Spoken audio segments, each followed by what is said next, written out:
আসসালামু আলাইকুম বন্ধুরা, যারা দুবাইয়ে ট্রান্সগার্ড কোম্পানিতে আসতে চান দক্ষ অদক্ষ শ্রমিক হিসেবে অথবা হাই প্রফেশনে আসতে চান এবং আম, দর্জির কাজে আসতে চান, তারা চাইলে এখনই ফাইল প্রসেস করতে পারেন।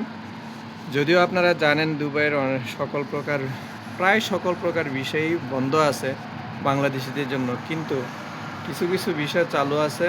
সেগুলোর মধ্যে অন্যতম হচ্ছে হাই প্রফেশন ভিসা, আর হচ্ছে ট্রান্সগার্ডের কোম্পানি। এটা একটা বিখ্যাত কোম্পানি।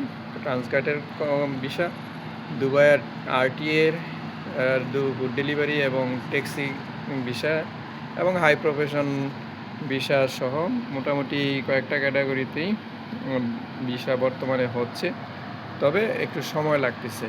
তো যারা হাই প্রফেশন সহ ট্রান্সগার্ডের দক্ষ অদক্ষ ও দুবাইয়ের ফুড ডেলিভারি এবং ট্যাক্সিতে কাজ নিয়ে ভিসা বাংলাদেশ থেকে ভিসা নিয়ে ম্যান পাওয়ার করে আসতে চান, তাহলে তারা এখনই যোগাযোগ করতে পারেন। তো এই ছিল মূলত দুবাইয়ের আজকের ইনফরমেশন।